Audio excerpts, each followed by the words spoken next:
அமெரிக்க அதிபர் ஜோ பைடனை மறுபடியும் ஒரு போட்டோ செஷன்ல G20 மாநாட்டில் அவமானப்படுத்தி விட்டுருக்காங்க பிரிக்ஸ் கூட்டணியை சேர்ந்தவங்க.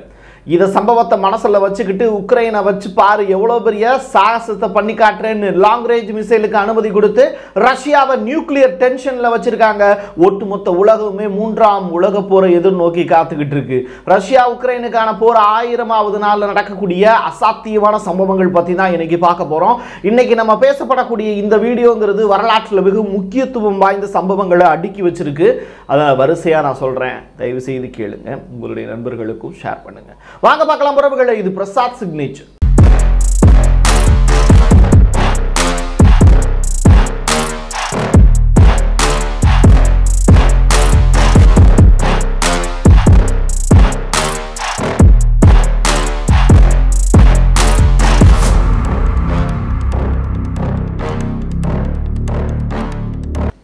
ஆயிரமாவது நாள் வரைக்கும் ஒரு போர் நடந்துகிட்டு இருக்கு அப்படின்னா அது உலகத்திலேயே மிக நீண்ட போராக நிச்சயமாக ரஷ்யாவுக்கு உக்ரைனுக்கு இடையில் நடக்கக்கூடிய போராகத்தான் இருக்கும். ரஷ்ய அதிபர் புட்டின் இதை ஸ்பெஷல் மிலிட்டரி ஆபரேஷன் அப்படின்னு சொல்லப்பட்டாலும் கூட இப்போ அந்த போர் அப்படிங்கிறது உக்கிரமான ஒரு காலகட்டத்தில் நெருங்கி இருக்கு. அதுக்கான அஸ்திவாரம் போட்டது எந்த இடம் அப்படின்னு சொல்லி பார்க்கும்போது அபெக் அப்படிங்கிற அந்த மீட்டிங், அடுத்ததாக G20 சமிட் பிரேசில் நடந்திருக்கக்கூடிய மீட்டிங். இந்த இடத்துல தான் பைடன் தோல்வி அடைஞ்சாரு அப்படிங்கிற அந்த வழியோடு கலந்துக்கிட்ட அந்த நிகழ்வு. இந்த ரெண்டு நிகழ்வுலையுமே போட்டோ செஷன் ஒன்று நடந்தது. அதில் அபெக் மீட்டிங்கில் பின்னாடி போய் நிற்க வச்சு அசிங்கப்படுத்துனாங்க ஜோ பைடனை போட்டோ செஷனில் பின்னாடி. அப்பையும் ஒரு அவமானம். அடுத்ததாக G20 சமிட் பிரேசிலில். அதற்கு முன்னதாகவே பிரேசிலுடைய முதல் பெண்மணி லூலாவினுடைய மனைவி எலான் மஸ்க் கேவலமாக திட்டினாங்க எஃப்என்டஸ் அப்படின்னு. இதெல்லாம் கடந்து G20 அந்த போட்டோ செஷன்லையும் பைடன் பங்கேற்கல, அதே மாதிரி ட்ரூடோவும் பங்கேற்கல. பிரிக்ஸ் கூட்டணியினுடைய அங்கத்தினராக இருக்கக்கூடிய மோடி, ஜி ஜின்பிங் உள்ளிட்ட நபர்கள் தான் முன்வரிசையில் அலங்கரிச்சாங்க. சவுத் ஆப்பிரிக்கா, அதோடு சேர்த்து பிரேசிலுடைய லூலா, இவங்க தான் முன்வரிசையில் நின்றாங்க. ஸோ இது ஒரு பிரிக்ஸுக்கான மாநாடாகவே, இரண்டாவது மாநாடாகவே அரங்கேறிச்சு. இப்படிப்பட்ட நிகழ்வுகள்லாம் ஜோ பைடனுடைய மனசில் காண்டாக்குறீங்களாடா என்னைய அப்படின்னு சொல்லிட்டு, நான் அடுத்த அதிபராக இன்னும் 2 மாதம் இருக்க தான் போகிறேன், என்ன செய்கிறேன் பாருங்க அப்படின்னு அவர் போட்டு இருக்கக்கூடிய ஒரு உத்தரவு தான் உக்ரைனை நீங்கள் லாங் ரேஞ்ச் மிசைல் ஒன்று கொடுத்துருக்கேன்ல அதை யூஸ் பண்ணுறா ரஷ்யாவுக்கு எதிராக அப்படின்னு. ஸோ லாங் ரேஞ்ச் மிசைலை உக்ரைன் யூஸ் பண்ணிட்டாங்க. 6 ஏவுகணை விட்டாங்க. அதில் 5 ஏவுகணை இடைமறித்து தாக்கியது ரஷ்யாவினுடைய S-400 ஏர் டிஃபென்ஸ் சிஸ்டம் மூலிமா. ஒரு ஏவுகணை வலுவாக ரஷ்யாவினுடைய மிக முக்கியமான இடத்துல அட்டாக் பண்ணியிருக்கு. இந்த தாக்குதலுக்கு பிறகு ரஷ்யா உஷாராயிருச்சு. நியூக்ளியர் அந்த டீல் இருக்குல்ல, அது எல்லாத்தையுமே ஒப்பந்தங்கள் எல்லாத்தையும் மாற்றி பெலாரஸுக்கு இப்போது தனது நியூக்ளியர் சிஸ்டம் எல்லாத்தையும் கொண்டு போய் வச்சு ரெடி பொசிஷன்லாம் வச்சுருக்காங்க. இந்த இடம் தான் வரலாற்றில் மிகவும் முக்கியத்துவம் வாய்ந்த ஒரு இடம். லாஸ்ட் 24 ஹவர்ஸுக்குள்ள ரஷ்யாவில் நிகழ்ந்திருக்கக்கூடிய மாற்றங்கள் இருக்குல்ல, அது ஒப்பந்தமாக இருக்கட்டும், அண்டர் வாட்டர் சீல நடந்த கேபிள் கட் ஆகட்டும். எனது கேபிள் கட்டா அது நடாச்சு அப்படின்னு கேட்டிங்கன்னா வரிசையாக சொல்கிறேன். ட்ரம்பினுடைய ஸ்பேஸ் எக்ஸ் ப்ரோக்ராம் ஆகட்டும், இது எல்லாமே ரொம்ப ரொம்ப இம்பார்ட்டண்டான விஷயம். இதில் ஈரானும் ஒரு சம்பவம் செஞ்சுருக்காங்க, அதை அடுத்த வீடியோவில் போடுறேன். வரிசையாக இன்றைக்கி வீடியோக்கள் காத்திருக்கு. ரொம்ப ரசித்து நீங்கள் பார்க்குறதுக்கான வாய்ப்பு இருக்குமான்னு தெரியாது. ஆனால் ஆச்சரியப்படக்கூடிய தகவல்கள் ஏகப்பட்டது இந்த லாஸ்ட் 24 ஹவர்ஸில் நிகழ்ந்திருக்கு அப்படிங்கிறது தான்.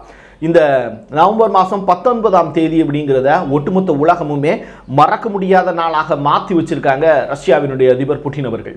ரஷ்யா நியூக்ளியர் டிக்ளைன், இந்த வார்த்தை தான் இன்னைக்கு பேசு பொருளாக மாறி இருக்கு. இது என்ன அப்படின்னா, புதியதொரு நியூக்ளியர் ஒப்பந்தம் ரஷ்ய அதிபர் திருத்தி அமைச்சிருக்கார். இதுக்கு முன்னாடி உள்ள ஒப்பந்தம் என்னன்னா, அணு ஆயுதங்கள் வைத்திருக்கக்கூடிய நாடு தாக்குதல் நடத்தினா மட்டும்தான் நம்ம திருப்பி தாக்குதல் நடத்தணும் அப்படிங்கிறது ரஷ்யாவினுடைய விதிமுறை. இப்போ மாறி இருக்கிறது என்னன்னா, அணு ஆயுதங்கள் வைத்திருக்கக்கூடிய நாடு தன்னுடைய நட்பு நாடுக்கு அந்த ஆயுதங்களை கொடுத்து அதை வைத்து ரஷ்யா மீது தாக்குதல் நடத்தினாலும் அந்த எந்த நாடு அணுகுண்டு கொடுத்ததோ அதன் மீதே திருப்பி தாக்குதல் நடத்துவதற்கான அதிகாரம் ரஷ்யாவுக்கு உள்ளது அப்படிங்கிறது தான் அந்த மாற்றம். இந்த ஒப்பந்தத்தில் மாற்றங்கள் செய்ததற்கு பிறகு ரஷ்யாவினுடைய மிக முக்கியமான நியூக்ளியர் ஆயுதங்கள் எல்லாமே பெலாரஸுடைய அலெக்சாண்டர் இருக்கார்ல, யார் ரஷ்யாவினுடைய அதிபரோட ஃப்ரெண்டு, அவர்கிட்ட கொண்டு போய் இந்த நியூக்ளியர் ஆயுதங்கள் எல்லாத்தையும் கொண்டு போய் செட் பண்ணி லான்ச் பண்ணி ரெடியாக வச்சுருக்காங்க ரஷ்யா. இந்த நிகழ்வு ரொம்ப ரொம்ப முக்கியத்துவம் வாய்ந்தது. எப்பா இந்த இன்னொரு வார்த்தை சொல்லியிருந்தியே, இந்த அண்டர் வாட்டரில் கேபிள் கட் பண்ணிட்டாங்கன்னு, அதெல்லாம் ஹவுதிகள் பண்ணதாக தானே ஒரு காலகட்டத்தில் ரூமர் பரப்புடாங்க, இப்போன்னு அது புதுசாக இருக்குது அப்படின்னு கேட்டால் வர்றேன்.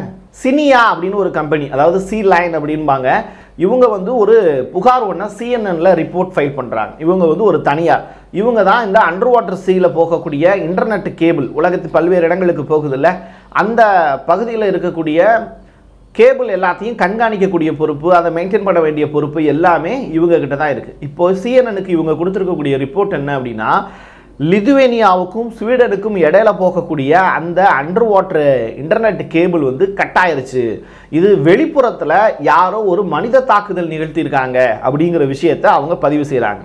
இப்போ இந்த இடத்துல அமெரிக்கா சொல்லக்கூடிய புகார் வந்து திடுதுப்புன்னு ஒரு புகாரை கிளப்புறாங்க. அந்த புகார் என்ன அப்படின்னா, ரஷ்யாவினுடைய ஸ்பைஸ்ஷிப்னா உளவு கப்பல் இருக்குல்ல, அது வந்து 2023 இந்த நார்டிக் வாட்டர் அந்த பகுதியில் தான் போயிட்டு இருந்தது.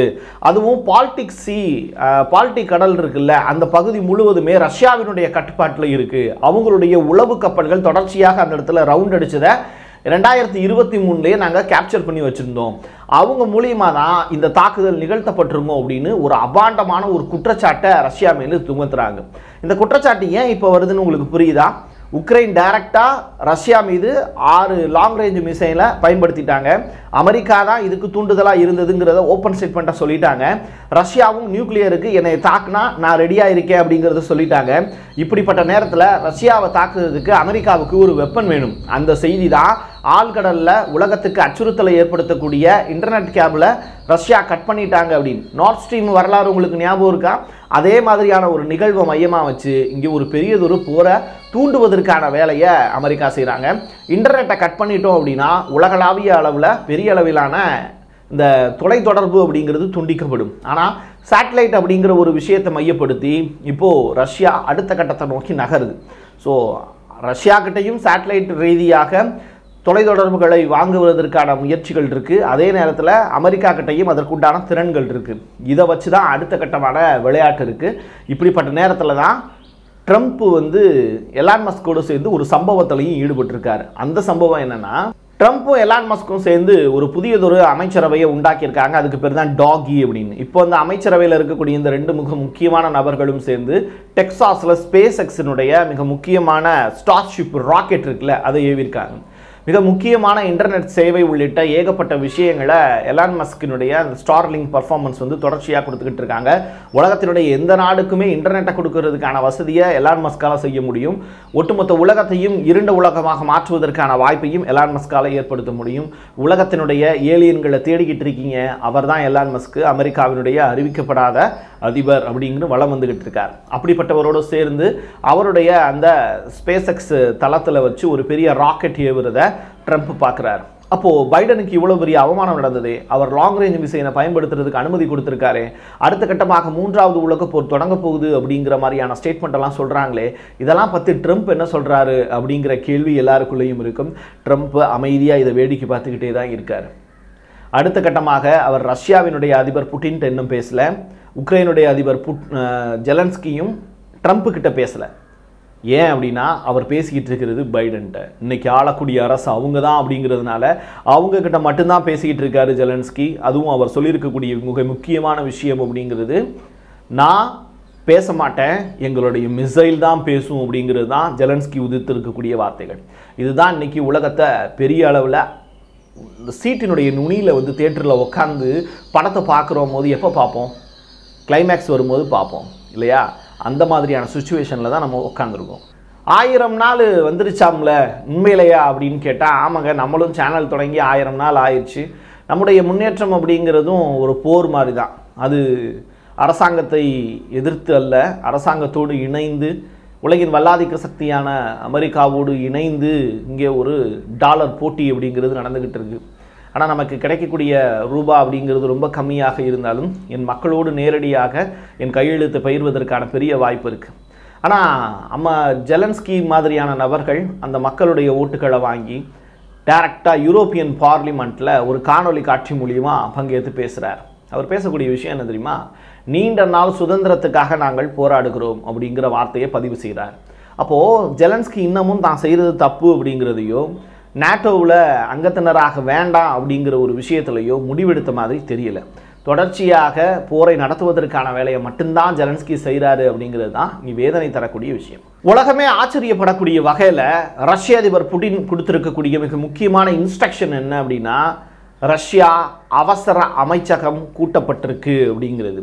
இதில் மிக முக்கியமான யூனிட் அப்படிங்கிறது குப் எம் அப்படின்னு சொல்லப்படக்கூடிய அந்த யூனிட் பாம் ஷெல்டர்ஸ். அவங்க மொத்தம் ஒரு 54 பீப்புள் வந்து உட்காந்து ஒரு பெரிய நகர்வை நகர்த்துவாங்க. அதுக்கு பேர் தான் இந்த குப் எம் அப்படின்னு சொல்லப்படக்கூடிய இந்த பாம் ஷெல்டர் டீம். இந்த 48 மணி நேரத்தில் வந்து வெடிகுண்டு முகாம்கள் வந்து ரெடி ஆயிடுச்சு அப்படிங்கிறாங்க. வித்தின் 48 ஹவர்ஸுக்குள்ளே மக்கள் வந்து டயப்பரில் இருந்து மக்களுக்கு தேவையான உணவுப் பொருள், குழந்தைகளுக்கு தேவையான பால் பொருட்கள் எல்லாத்தையும் ரெடி பண்ணி வச்சுருங்க. நெக்ஸ்ட்டு 48 ஹவர்ஸில் ஒரு பெரிய சேஞ்ச் ஓவர் வந்து ரஷ்யாவில் நடக்க போகுது அப்படிங்கிறது தான் அந்த நாட்டினுடைய மக்களுக்கு கொடுத்துருக்கக்கூடிய மிக முக்கியமான அறிவிப்பு.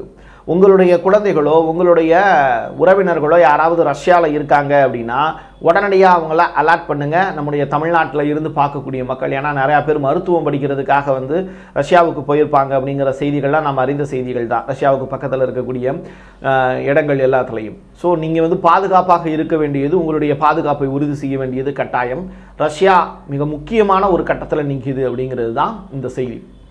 ஸோ இந்த இடம் இந்தியாவுக்கும் ரொம்ப முக்கியமானது. இது ஏன் இந்தியாவுக்கு ரொம்ப முக்கியமானதுன்னு சொல்கிறேன்னா, ரஷ்ய அதிபர் புட்டின் இந்த அனௌன்ஸ்மெண்ட்லாம் கொடுத்து முடித்த அந்த காலகட்டத்தில் தான் அவர் சொல்லியிருக்காரு, அடுத்த ஆண்டு நான் இந்த நேரத்தில் இந்தியாவில் இருப்பேன் அப்படிங்கிற ஸ்டேட்மெண்ட்டை சொல்லியிருக்காரு. இந்தியாவினுடைய அழைப்பின் காரணமாக ரஷ்ய அதிபர் புட்டின் இந்தியா வர உள்ளார் அப்படிங்கிற செய்தி. தொடர்ச்சியாக நம்ம வந்து G20 மீட்டிங் நடத்தினப்போ கூட ரஷ்ய அதிபர் புட்டின் வந்து அதில் கலந்துக்கல. தொடர்ச்சியாக நம்ம ஏகப்பட்ட விஷயங்கள் ரஷ்யா அதிபருக்கு அழைப்பு கொடுத்துருக்கோம். ஆனாலும் இந்த 1000 ஆண்டுகளில் 1000 நாட்களில் அவர் வரவே இல்லை. இப்படிப்பட்ட நிகழ்வுகள் இப்போ உக்ரைன் வார் வந்து ரொம்ப ஹெவியாக நடந்துக்கிட்டு இருக்கக்கூடிய இந்த நேரத்தில் அடுத்த ஆண்டு நான் இந்தியாவில் இருப்பேன் அப்படிங்கிற அவருடைய ஸ்டேட்மெண்ட் அப்படிங்கிறது இந்தியாவையும் உலகப்போருக்குள்ளே அழைப்பதற்கான பெரும் வேலையாக தான் பார்க்கப்படுது.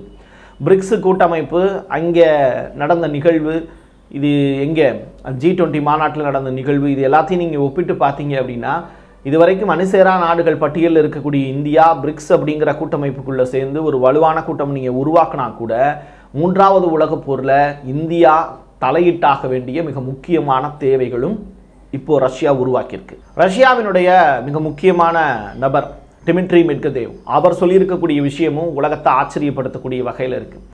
நீ ஆயுதங்களை என்னுடைய நாட்டிற்குள்ளே கொண்டு வரும்போது உன்னுடைய நாட்டின் மீது நான் அட்டாக் நடத்தியிருப்பேன். டைரெக்டாக உக்ரைன்லேருந்து ஆயுதங்கள் வருது அப்படின்னா ரஷ்யா பெலாரஸில் இருந்து டைரெக்டாக அமெரிக்காவை நோக்கி கூட தனது ஆயுதங்களை பயன்படுத்துவதற்கான வாய்ப்புகள் இருக்குங்கிறது தான் அவர் உதிர்த்திருக்கக்கூடிய வார்த்தைகள்.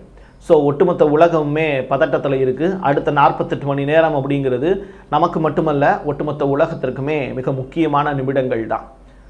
பார்ப்போம் அடுத்தடுத்து என்ன நடக்குது அப்படின்னு. அடுத்த வீடியோவில் ஈரான் ரஷ்யாவுக்கு எந்த அளவுக்கு உதவி செய்ய போகிறாங்க அப்படிங்கிற ஒரு விஷயத்தை பற்றி நம்ம பேசலாம். அதோடு சேர்த்து ஏகப்பட்ட விஷயங்களும் காத்திருக்கு. என் கையெழுத்து என் மக்களுக்கானது உறவுகளே. மீண்டும் ஒரு பதிவில் சந்திக்கலாம். நன்றி, வணக்கம்.